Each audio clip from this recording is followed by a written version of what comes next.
Good evening, North Dakota. Jim Shaw here. I am a columnist for Forum Communications. Glad to be filling in for Joel right here on Down the Road with Joel, who is enjoying a beautiful day off. Let me tell you a little bit about what's happening on the program today. For the second half of the show, we're going to talk about air traffic in North Dakota. As you know, it was devastated by COVID-19. The first half of the program, I'm going to talk about the North Dakota Legislature. Had a horrible session, did so many rotten bills that they passed. And I'm going to focus on one of them dealing with sex education, specifically a sex education program that they killed for no good reason. So with that in mind, I'm going to welcome to the program Dr. Molly Secor-Turner. She is a professor at NDSU. She's the one in charge of this program. So, Molly, welcome. Nice to have you here. Thanks for having me, Jim.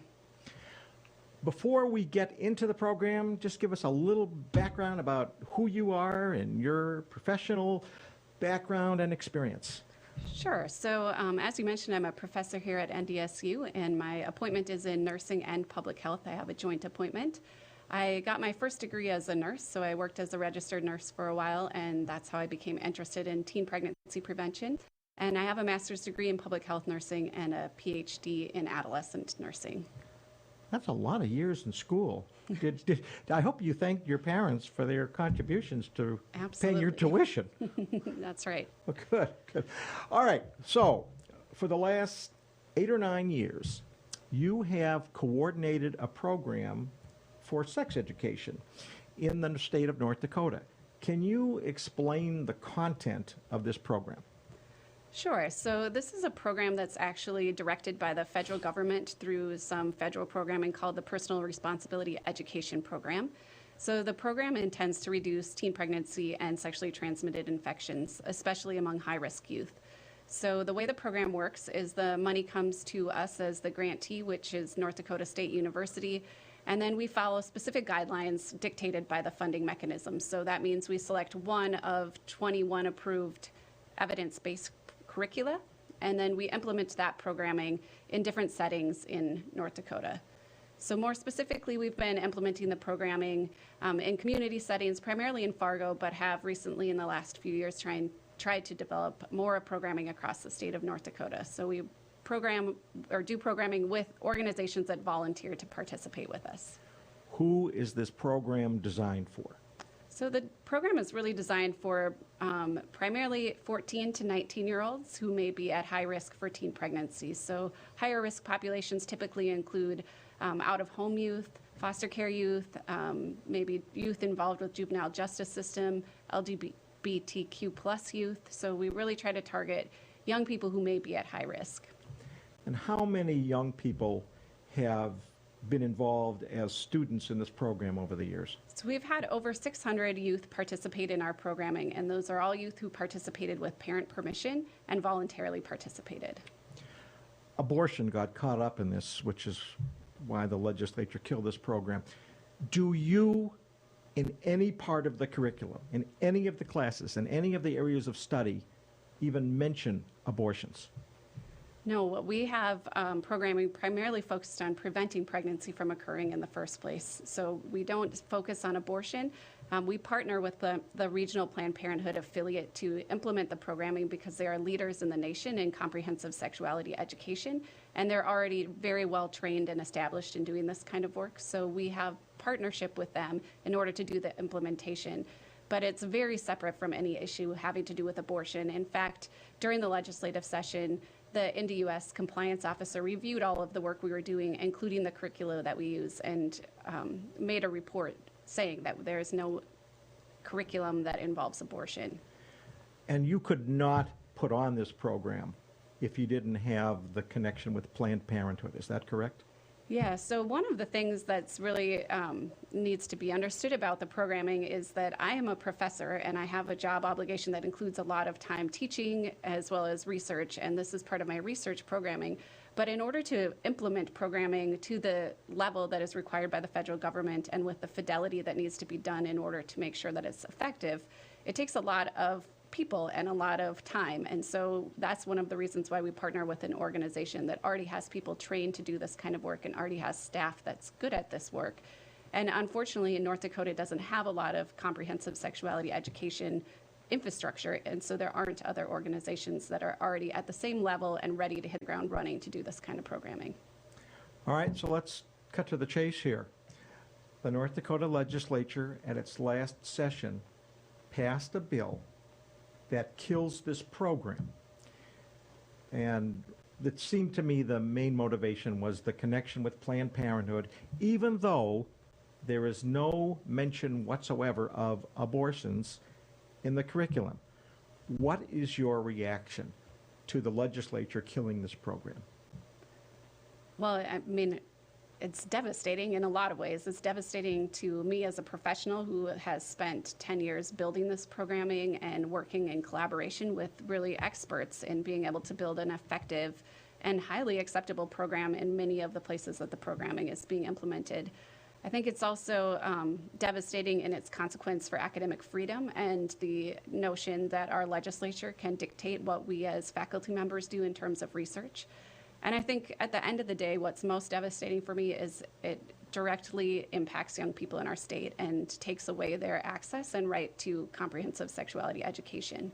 And I think that is, has dire consequences. And if you're really concerned about abortion, one of the best ways to prevent abortion is to make sure young people don't get pregnant in the first place. Exactly. I mean, let's think this thing through, because the logic here escapes me. This program was killed by legislators who are against abortion. This program was designed to prevent teenage pregnancies and abortions.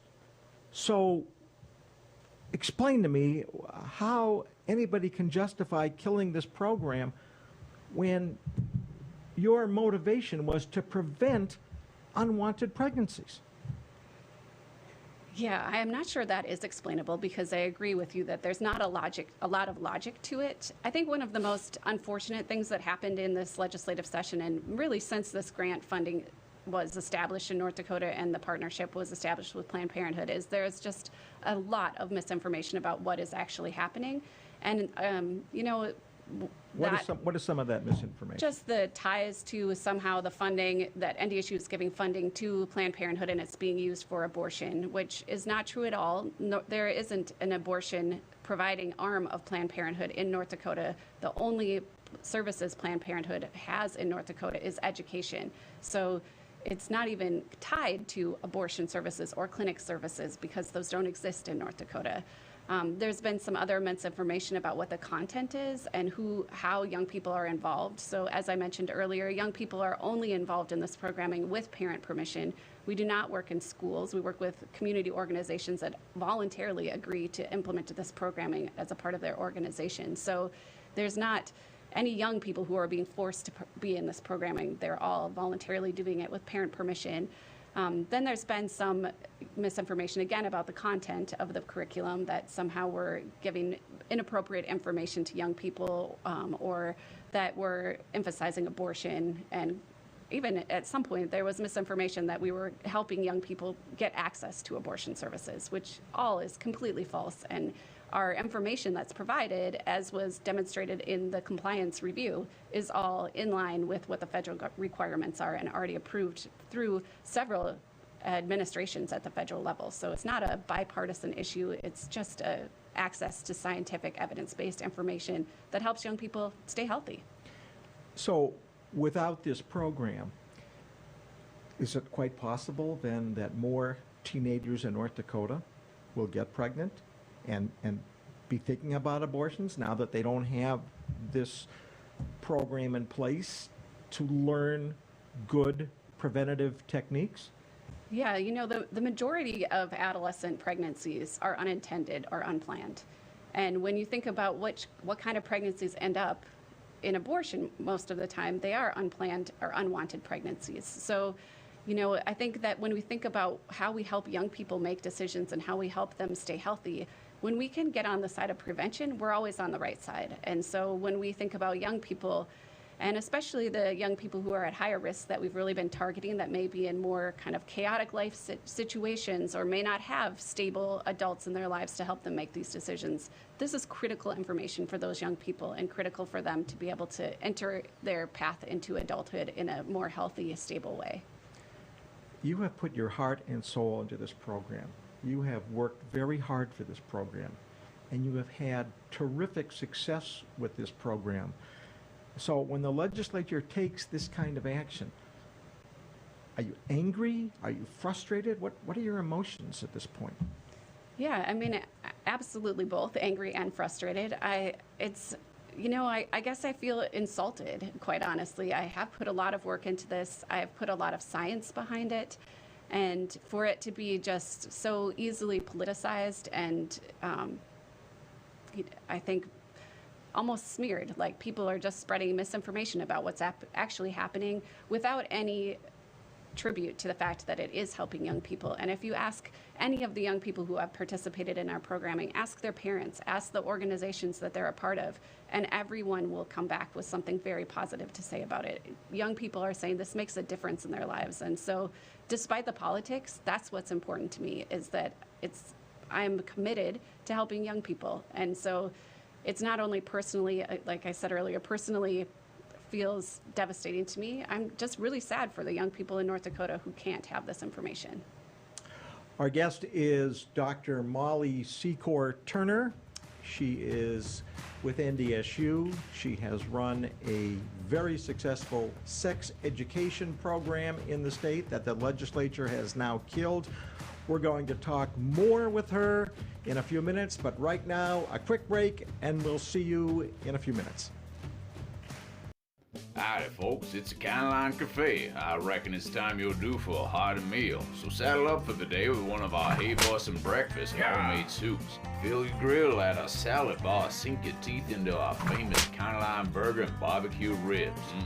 Top it off with spoon-rattling pie with a calm roll that's sure to put a smile on even the toughest outlaws. Shake the dirt off the boots each night and warm up with the gang. Tell them about it, Stacy. I can't wait to see you at the county line. Hi, it's me, Anthony Sullivan. And yes, you've actually caught me at home relaxing, because life's been pretty worry-free since I got coverage with American Residential Warranty. You won't believe what ARW covers. Heating and air conditioning, washers and dryers, kitchen appliances, plumbing, water heaters, electrical systems, flat screens and laptops, even pools and spas, and so much more. Call American Residential Warranty. They'll get you covered. 1-800-219-1467. Hi, Hunter Ellis here for Night Hero Binoculars by Atomic Beam. These binoculars let you see anything, even in pitch black darkness. Gotcha. The secrets are powerful wide-angle atomic beam laser that reveals objects up to 150 yards away, hidden by darkness. During the day, Night Hero gives you 10 times magnification. And when the sun goes down, press the Night Bright button to see clearly in the dark. Light up garbage-eating critters or spot thieves before they even get close. Call or click now and get Night Hero binoculars for just $39.99. Order right now and you can double it. Plus, get our best-selling Atomic Beam flashlight. Just pay a separate fee. We'll even ship them to you free. This TV special offer is not available on Amazon. You can get it all, but you have to order now. Call 1-800-619-1091. That's 1-800-619-1091. Or visit bynighthero.com. That's bynighthero.com. Order now. Attention! Have you or a loved one suffered from maculopathy, a serious retinal injury, after taking the prescription drug Almiron for interstitial cystitis or bladder pain syndrome?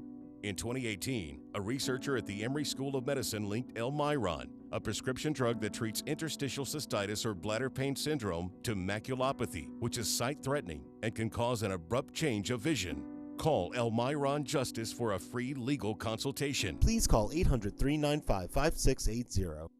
Non-attorney spokesperson. This is a paid advertisement for legal services sponsored by Nightline Legal. Cases assigned on a random basis to participating law firms. This drug remains approved by the FDA. If you or a loved one regularly took Zantac and were later diagnosed with cancer, call right now. You may be entitled to financial compensation. Potential cancers include bladder cancer, colon cancer, kidney cancer, stomach cancer, liver cancer, pancreatic cancer. Do not stop taking a prescribed medication without first consulting with your doctor. Discontinuing a prescribed medication without your doctor's advice can result in injury or death. Call 1-800-230-9210.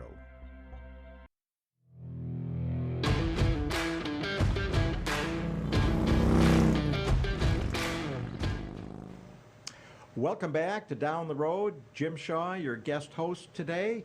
Our first guest, Dr. Molly Secor-Turner. She coordinated a sex education program in North Dakota that the state legislature has just killed.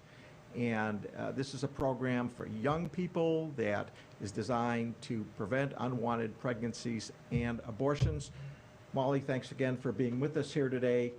I know before the legislature passed this outrageous bill, you tried to convince them otherwise. Can you talk about some of the testimony you gave and the reaction you received from the testimony?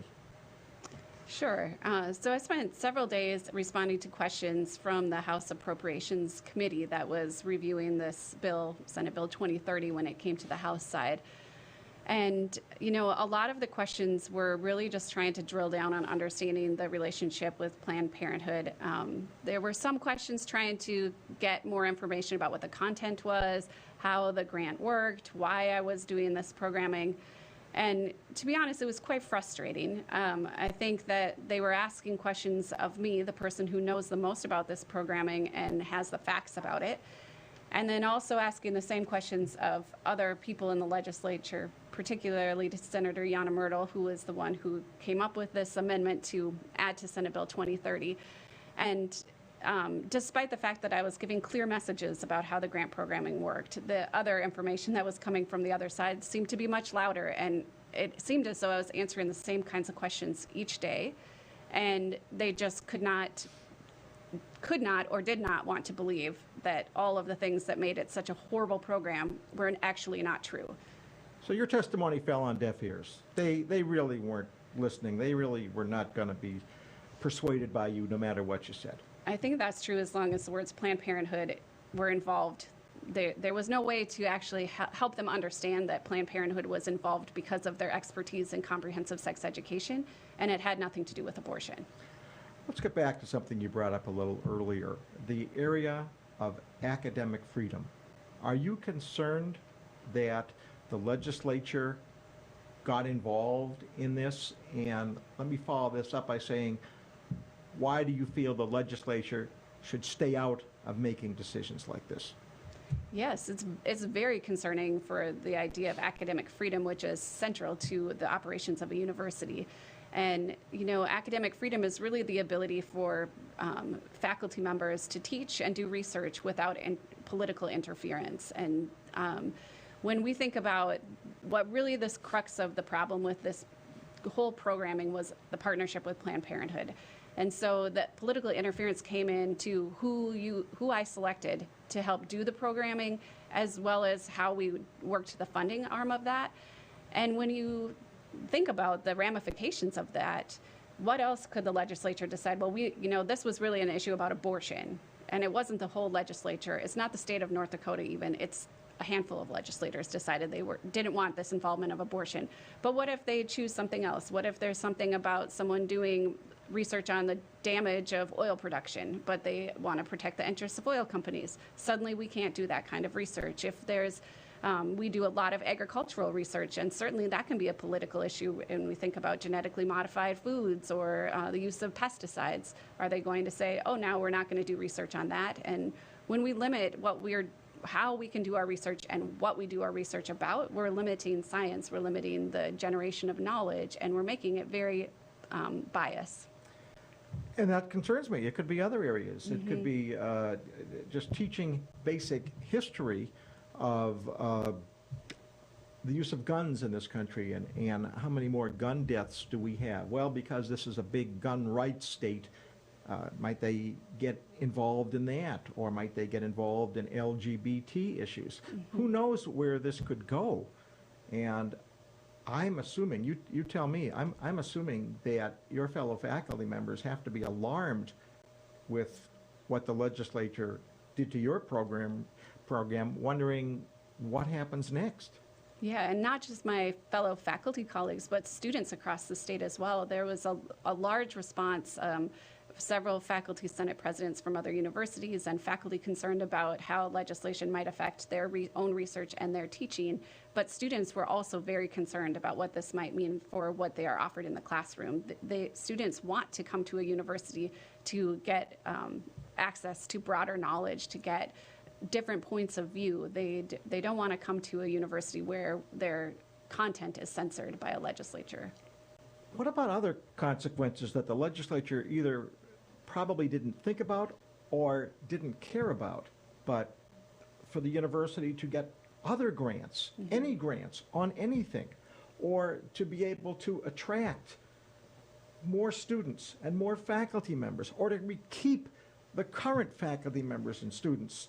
Could there be some real negative consequences in all those areas because of this bill?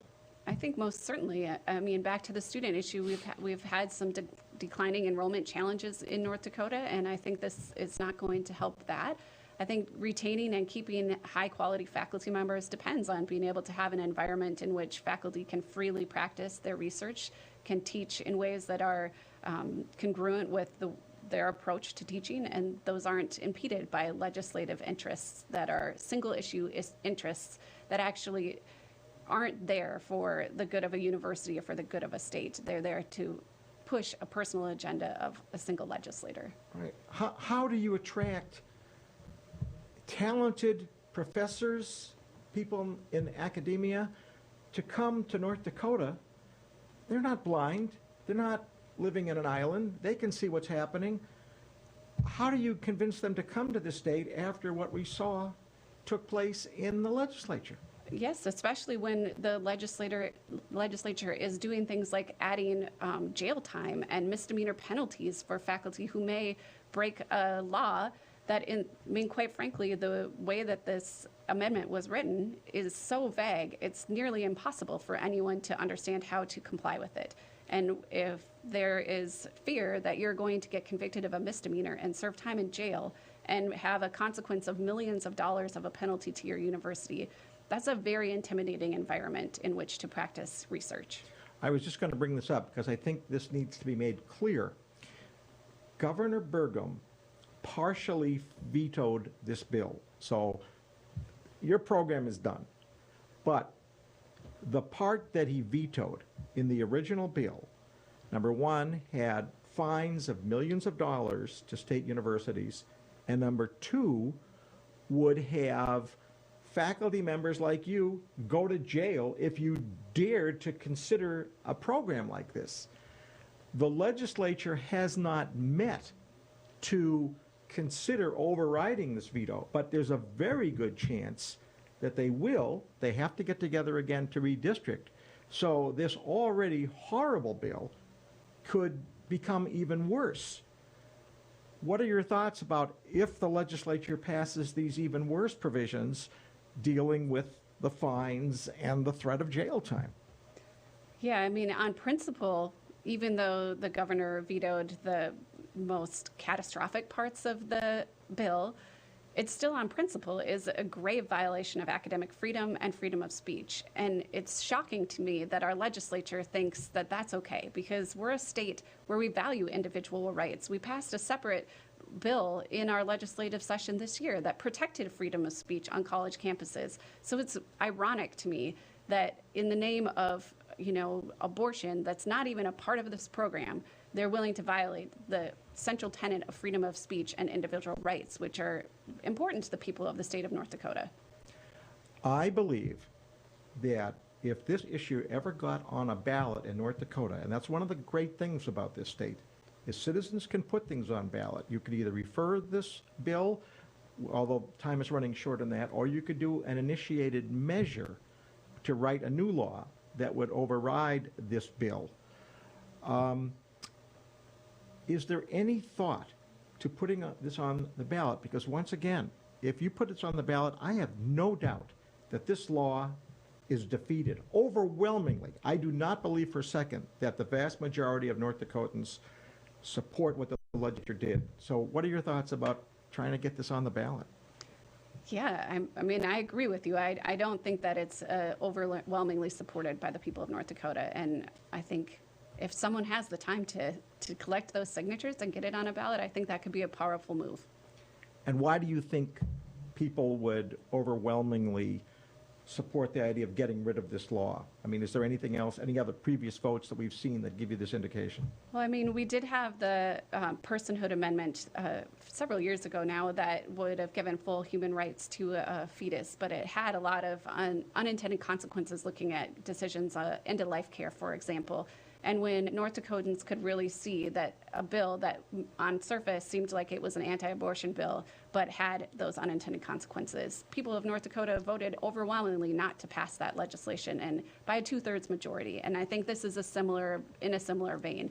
This isn't really about abortion. This is a bill that's like squelching independent thought. It's squelching our ability to have freedom of speech and the rights of an individual. And I think people don't agree with that in North Dakota. Excellent point. We are out of time, but I really appreciate you coming in. I am so sorry this happened to your outstanding program, but I'm hoping this is not the end of it, and there will be a way to get this program back in place and teach young people of North Dakota what they need to hear when it comes to sex education. So keep up the great work, and once again, thanks again for joining us and letting the people know what's going on in this important issue. We're going to take a break now. When we come back, we're going to talk about air travel in North Dakota right after this break.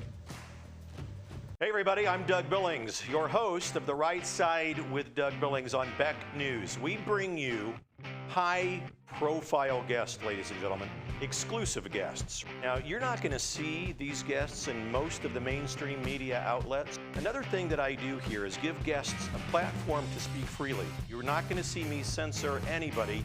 Please join us, won't you? Weeknights right here on Beck TV and online at beck.news. Cheers. Hello, I'm Mike Lindell, and as you know, my passion is to help each and every one of you get the best sleep of your life. That's why I created my new Giza Dreams bed sheets. The first night you sleep on my sheets, you'll never want to sleep on anything else. Go to MyPillow.com or call the number on your screen right now to get your very own MyPillow Giza Dream sheets. When you buy one set of sheets, you'll get another set absolutely free. For the best night's sleep in the whole wide world, visit MyPillow.com. Introducing the Cool Turtle, the ultra-comfortable mask enhancer that creates a protective, cool, and breathable space between your mask and your face. Simply slide under any mask or gaiter and immediately feel the refreshing pocket of air surrounding your face. Cool Turtle's ergonomically designed, soft, comfortable shell immediately reduces mask friction, allowing you to breathe and talk in a comfortable environment. I can actually breathe.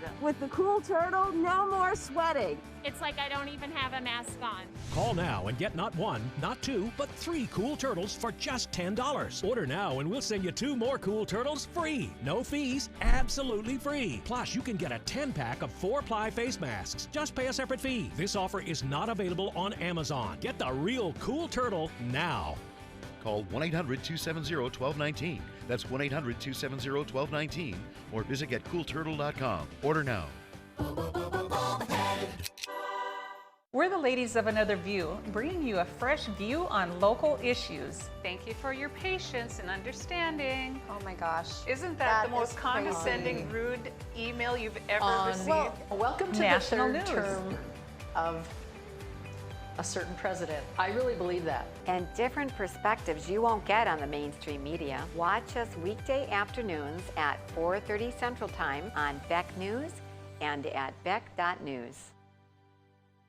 Hey Bucks fans, if you're planning an outing, birthday, or employee appreciation night, then bring your group out to the Buck Stop for a night of fast-paced, high-scoring football. Your group will receive discounted tickets, options for reserved seating, scoreboard messages, VIP services, swag, and a space to gather during the game. You can also participate in pre-game ceremonies, halftime entertainment, in-game contests, and more. Call 701-595-0771 or visit bismarckbucks.com/tickets. All GA is first come, first serve. We'll see you on the turf. Go Bucks!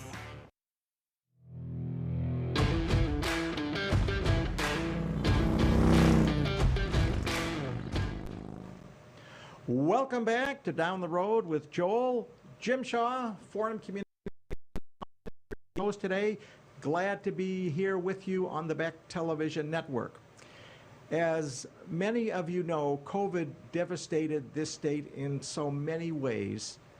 One of them was air travel, which just had an enormous effect on passenger traffic in this state. So I thought this is an important subject to talk about, especially as COVID is waning around here, thank goodness. Therefore, I would like to welcome to our studio Shawn Dobberstein, Executive Director of Hector Airport in Fargo. Shawn, welcome. Nice to have you here. Great. Thanks for having me, Jim. So before we talk about the impact of COVID on air travel, tell us what you do as the Executive Director of the largest airport in the state of North Dakota. Well, I wear many hats, and I'm blessed to have a great staff at the airport to help delegate a lot of the things that happen. Joni has been there forever, and she's fantastic. Well, yeah, she's a real jewel, and so delighted. She really runs the airport, and I just kind of follow her lead. But yeah, we're really blessed to have Joan up and being our office manager. But I really do have a great staff in the administration area and our airside and landside operations. So we're in good hands there, and that allows me to get involved in a lot of different things in airport administration. Primarily, air service development is one of the big tasks that I do, and constantly in contact with a lot of carriers about current flights that are in place, upgauging aircraft on our current routes that we currently have, and then also working with carriers that are interested in entering our market or carriers that may have an interest in our market once we educate them about what's here and why they should come and serve our markets. So that's a constant thing that happens. We negotiate a lot of leases. We have a lot of development on the airport in private hangars, private business. Air cargo is huge at the airport now with FedEx, and then the advent of the opening of a brand new UPS gateway sort facility in Fargo later this year.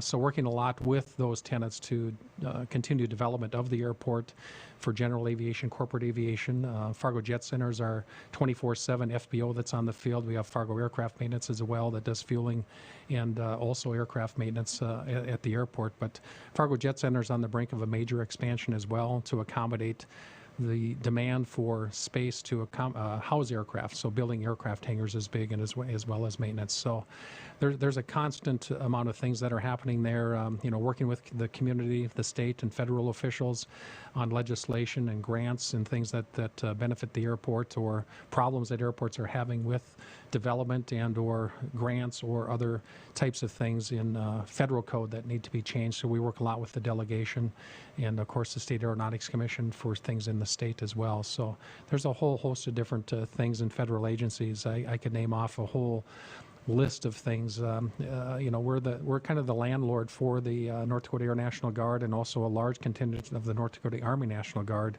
that will open a multi-million-dollar operational readiness center on the airport. I think the grand opening is in August. And of course, like everyone knows, we've been home to the Happy Hooligans, the 119th Air National Guard unit since 1947. So they're coming up on their 75th anniversary of occupancy out at Hector Field as well. But yeah, it's a lot of different things. I enjoy what I do, and I'm blessed to have a great board. We have 5 members of the Fargo Airport Authority. We were established back in 1969, and currently we have our board chair is Eric Lind, our vice chair is Rick Engen, and then our other members are John Cosgriff, Jim Capitan, and Tammy Lynn. So those are the 5 members of the Airport Authority. They serve as many 5-year terms as the mayor desires. The mayor selects our members, the Board of City Commissioners ratifies that selection, and then they serve as many 5-year terms as the mayor desires. So that's a little bit of background. Wow. I'm guessing you've been director, 20, 25 years? Joe Palmer retired on December 1st of 1996. I was appointed the interim director, and then January of 97 I started as director. 25 years. Yeah, so I've been at the airport since April 1st of 1991. Before we talk about the impact of COVID, I think viewers need to understand this. Where does the airport get its revenue from? Where do you get your money? Well, the primary revenue source for commercial service airports is parking revenue. That's usually the largest single revenue source for most commercial service airports in the country, followed by car rental revenue. So those are the 2 primary revenue sources. And in non-pandemic years, those 2 probably combined for a little over $4.5 million in revenue for us. So those are really the funds that we use to operate the airport for operations and maintenance. In addition to that, we get a percentage of gross revenue agreements from our gift shop, our food and beverage vendor that's out there. Also our fixed base operators, we get a percentage of the revenue that they generate for maintenance. We get a fuel flowage fee as well. So for every gallon of fuel that they pump, we get 2 cents a gallon for that. We also have a significant amount of farmland that we lease out as well. That generates over $250,000 a year in revenue for us. We get landing fees, of course, and then terminal rent, and then hangar rentals. But the largest is car rental. So in a given year, how much money do you get, in a normal year, how much money do you get from the airlines? Yeah, no, operations and maintenance-wise, that probably generates somewhere between around $2 million. I guess if we were to put together passenger and cargo carriers from that. We talk about other revenue sources as well. So no property tax dollars go to the operations and maintenance of the airport. So it's 100% self-sufficient, directed by user fees. So if you use the airport, that's where you pay. Property owners in the city of Fargo do pay a mill levy. We receive 2 mills out of a maximum 4 mills that the state allows us to collect. And those 2 mills go into a construction fund. So we use that to match federal grants. We use that to purchase equipment that's eligible under the airport improvement program, or just outright under a passenger facility charge program as well. All right. I hate to ask this, but we know in the peak of COVID, right, people were not flying. People weren't going anywhere. What were the numbers like at Hector Airport in Fargo during these high, dangerous months of COVID? Like the rest of the country, it was devastating. And I'd first like to clarify that the passenger numbers that I will cite are based upon emplaned revenue passengers. So people who purchase a ticket to fly out of Fargo, that's what we track. So it's not total passengers, the ones that come off aircraft. It does not include passengers that are flying on I guess comp tickets, if you will. So if it's airline crew members or family members that qualify under the airline travel program, or people that are traveling under loyalty program award miles, if you will. So all we're citing is passenger numbers. Now in 2019, that was a record year for us. We had just under 472,000 emplaned revenue passengers. And 2020 was ramping up to be even a bigger year. We maybe even had a chance to surpass 500,000 passengers in Fargo. And when we saw what the airlines had scheduled in Fargo for like March of 2020, we had over 66,000 seats scheduled in the market. So we had a really, really good chance of growing and continuing to grow. Well, when COVID hit in about mid-March, our numbers went down about 30-some% as opposed to the previous year. And then in April was the big one. We were down 96.5% based on the previous year. But each month... 96.5% reduction in passenger traffic April to April. April of 2020 versus April of 2019. That's correct. Yeah. The wheels came out from under the entire industry at that point. Okay. I would like to hear about the rest of the year and the rest of the months. We have to take a break now, so hang in there, folks. We're going to hear more of the numbers and talk about what this has meant to the airport and what the numbers are looking like right now. After we take the short break, we'll see you in a few minutes. All right. And as you know, my passion is to help each and every one of you get the best sleep of your life. That's why I created my new Giza Dreams bed sheets. I started by using the world's best cotton called Giza. It's only grown in a region between the Sahara Desert, the Mediterranean Sea, and the Nile River.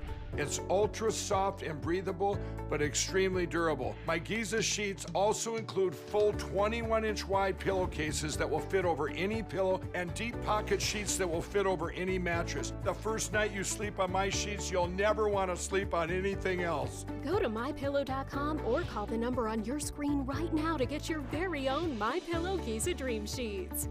Giza Dream Sheets are available in a variety of colors. Use your promo code, and for a limited time, when you buy one set of sheets, you'll get another set absolutely free. For the best night's sleep in the whole wide world, visit MyPillow.com. Non-attorney spokesperson. This is a paid advertisement for legal services sponsored by Nightline Legal. Cases assigned on a random basis to participating law firms. This drug remains approved by the FDA. If you or a loved one regularly took Zantac and were later diagnosed with cancer, call right now. You may be entitled to financial compensation. Potential cancers include bladder cancer, colon cancer, kidney cancer, stomach cancer, liver cancer, pancreatic cancer. Do not stop taking a prescribed medication without first consulting with your doctor. Discontinuing a prescribed medication without your doctor's advice can result in injury or death. Call 1-800-230-9210.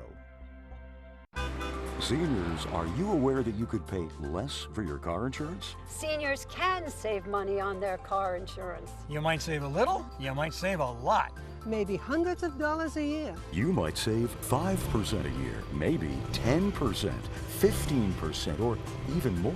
That's a lot of money. So call right now and find out just how much money you might be able to save. 1-800-699-0761. 1-800-699-0761.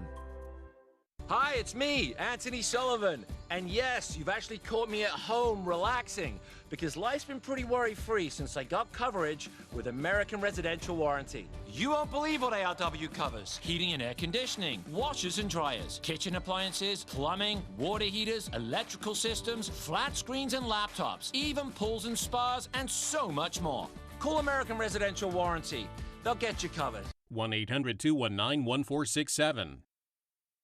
I'm Rick Becker from No Apologies. Welcome to your after hours oasis of sanity. How can these people not see that they're just clowns? We help simplify and educate you on things going on in the legislature and around the country. Asking the hard-hitting questions. But also having Lee Stack and Sid and Marty Croft stuff, and we've talked about that sometimes.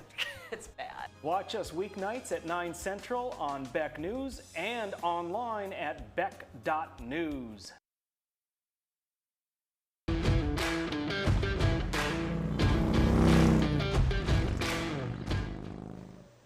Welcome back, everyone. Jim Shaw, Forum Communications columnist, your guest host right here on Beck on Down the Road with Joel. Glad to be here.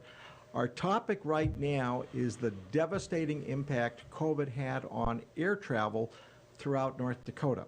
And our guest here is I'm thinking of the previous guest, I've just promoted you. Thank you. Is Shawn Dobberstein, who is the director, let's see how I get my, director and doctor, they're kind of close, is the director of Fargo's Hector Airport. So when we took a break, you were just starting to tell us the numbers. Tell us the specifics of the horrible impact COVID had on passenger traffic at the Fargo Airport. Yeah, so in that April of 2020, which was the first real impact of COVID, we were down, like I say, around that 96% level. But each month since then, we had some steady improvements. So in May, we were down like 83%, and then in June, we were down like 73%. Still then, pretty steep drops. Yeah, July, August, or at least in that quarter, we were down around 51%. We ended the year down around 49% of 2020 versus 2019. But, you know, certainly 2021 has started out a little bit better for us, being down only around 50% in January. And then we just received our May statistics, and we were down 21.3% May of 2021 as opposed to May of 2019. We don't even consider 2020. We just can totally look past that. Okay. Well, at least you're moving in the right direction. And one of the reasons why, Jim, is in April of 2021 as opposed to April of 2020, we were up 1,644%. Wow. That's why the stats really don't pertain. That makes sense to me. So, because we talked about where you get your money from, when people aren't flying, you are not only losing money from the airlines, but you're losing money from people who would be parking, you're losing money from people who would be renting cars. So what kind of an impact did all this have on revenue for the Fargo Airport? Well, on the operations and maintenance side, our best estimate was right around $550,000 per month is the revenue that we were losing. That's $6 million a year. Yeah, that's extraordinary. It's improved significantly since then. And also, we collect a passenger facility charge in Fargo. And normally, we get about $2 million per year from the passengers. So when you purchase an airline ticket, there's a $4.50 fee that's charged by the carrier, and that's remitted back to the airport, about $4.39 to be exact. And that revenue was, basically cut in half or even worse. Today, I think we're still in that $350,000 to $400,000 range in terms of lost revenue.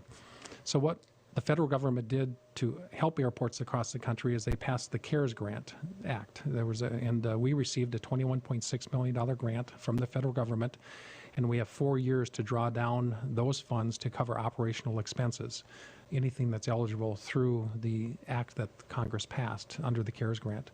And about 2 months ago, we received what's called a CARISA grant, Coronavirus Relief type grant, and that's about $3.5 million. And that's also targeted at airports to offset operational expenses, but more directly towards pathogen type mitigation factors as well. And we just had an engineering firm commence a study on the air quality in the airport, and we'll be looking at adding some equipment to improve the airflow and the pathogen mitigation prospects around the terminal. Right. Did this loss of revenue, $6 million a year, did that affect you? Did you have to make some cuts or some changes to deal with this? I realize the federal government made things a little better, but did you have to make some changes? We didn't lay off any staff. We were fortunate in that aspect because we still had to keep the airport open and operational. And the cleaning, while we've cleaned and sanitized and disinfected terminals for decades, that's what we do, it was the tempo of that increased substantially. And of course, the cost of chemicals and so forth increased for that. And then, of course, we have to keep the airport open and operational on the airfield side. So if it snowed or there was an ice event, we still had to keep that up to the federal standards so aircraft could continue to operate. And like you say, cargo activity increased substantially throughout the COVID period. It was the passenger traffic that was impacted. But we were fortunate that we didn't have to cut any staff or reduce hours. But it would have been very difficult without the federal assistance. Let's go back to this reduction in passenger traffic, especially months like April, where you were down over 96%. So did we have flights coming in and out of Fargo with maybe like 4 or 5 passengers? Yeah, well, or less. In some cases, maybe one passenger was on board. So for the airline industry, the federal government also provided assistance to them, and they were required to maintain a minimum number of flights in each market. So in some cases, that was on a daily basis, or carriers that flew less than daily, like Allegiant or Frontier, would have to maintain at least 1 flight per week into a market. So they did cut back substantially. There were petitions to the federal government to drop service in a lot of areas. We were one of those markets identified for Frontier, but the federal government intervened and required them to maintain at least 1 flight per week into Fargo. That's crazy. A plane with 1 passenger going who knows where. All right, so let's go to present day. Where is the airport at? And I'm assuming other airports in North Dakota are in the same boat. Are you back to having your normal number of flights, or are you at least close to having your normal number of flights compared to what it was like when COVID was at its worst? Well, the number of flights is one thing, but the size of aircraft may have reduced the number of seats. We tend to look at the number of seats as opposed to the frequency of flights. In Allegiant's case, they've actually increased activity in Fargo all through COVID. Frontier has increased the number of flights per week from 3 to 4. United will be back to a full pre-pandemic schedule in Fargo in July, so the same number of flights in and out as they had prior to the pandemic for both Chicago and also to Denver. American is still lacking 1 frequency into the Dallas market and Chicago market, so they're not quite back to the full capacity that they had before, but they're making up for that by operating larger aircraft, so like a CRJ 900 versus a CRJ 200, so a 50-seater versus, with larger. And Delta is still operating approximately the same number of flights. They may be down 1 into the Minneapolis market, but they're offsetting that with larger aircraft. So the number of seats is almost the same, but even though the frequencies may be different. I got to think there's a lot of pent-up demand for travel from people who didn't go anywhere for over a year, and I'm one of them, who want to go and do something fun or want to go see their family that lives 1,000 or 2,000 miles away. And now that the vaccine is out there, do you think that the numbers are going to keep picking up and we're going to get back to something that approaches normal or even exceeds normal in the near future? We're seeing that right now. Yeah, the leisure traffic is up substantially. The business traffic, not so much. I think when we look at comments made by some of the presidents of the major airlines, they're really looking for that business traveler to come back starting in September and then probably in full earnest after that. But leisure traffic is going to continue to pick up month after month, and I believe that once we get into the Thanksgiving time frame, we're just going to take off and soar. One of the problems will be is that the airline industry may not have enough capacity to meet that demand, and that's where you're seeing the fares go up significantly.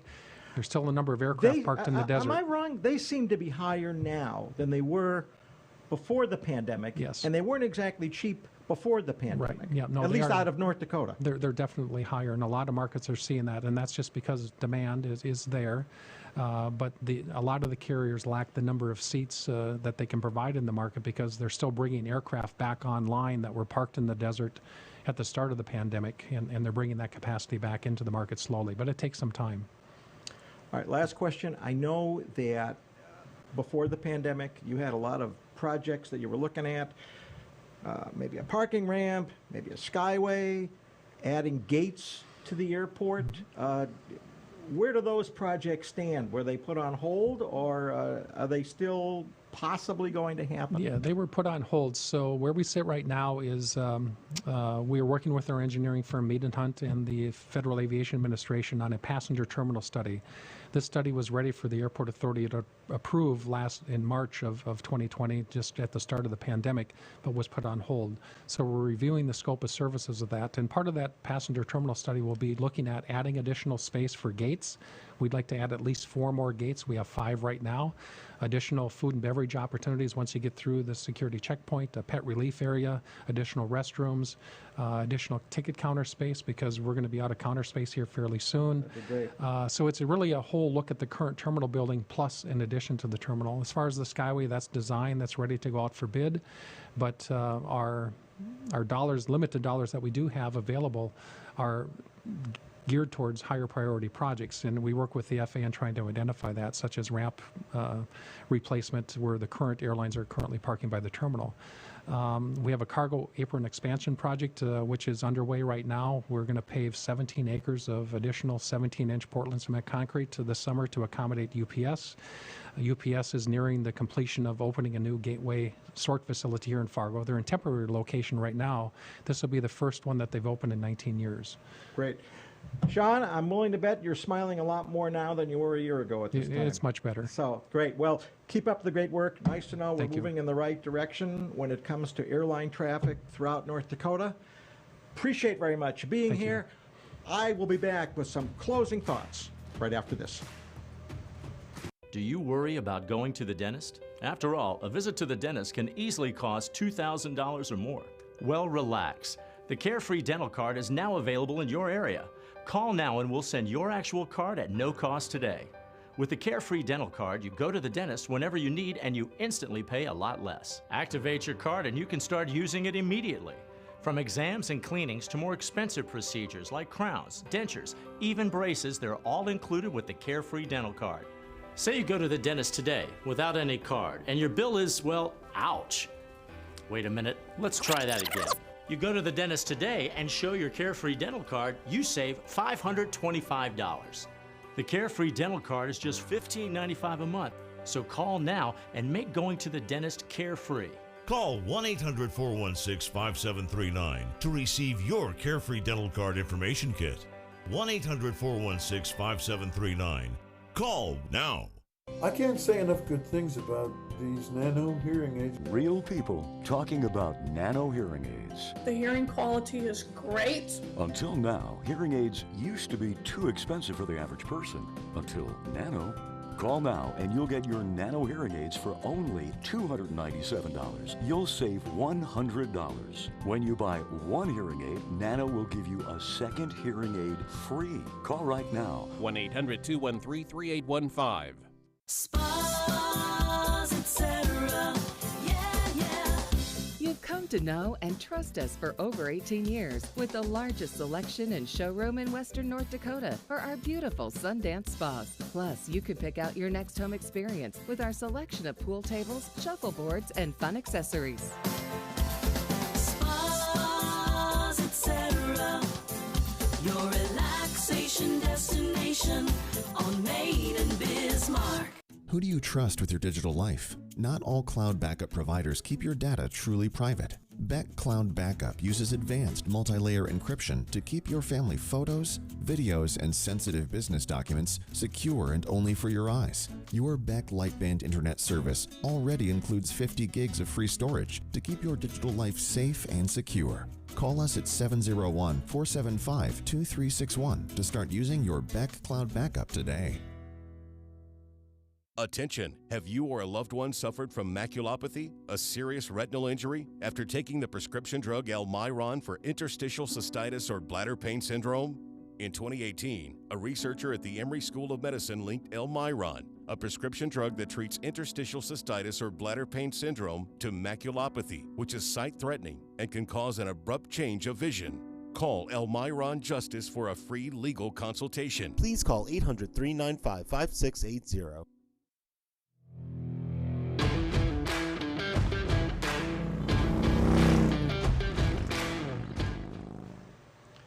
Our first guest today was Molly Secor-Turner, who oversees an excellent sex education program in North Dakota, a program that does not even mention abortions.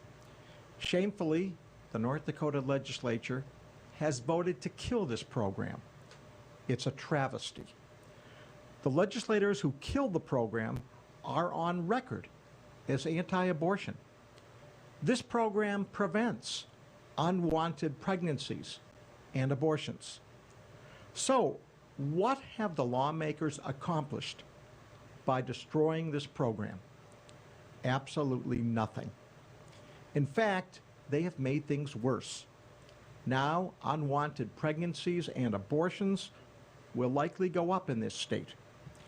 There's also a bigger issue here: academic freedom. The legislators have interjected themselves in an area where they do not belong. We have a state board of higher education, a chancellor, university presidents, and faculty members to oversee the curriculum.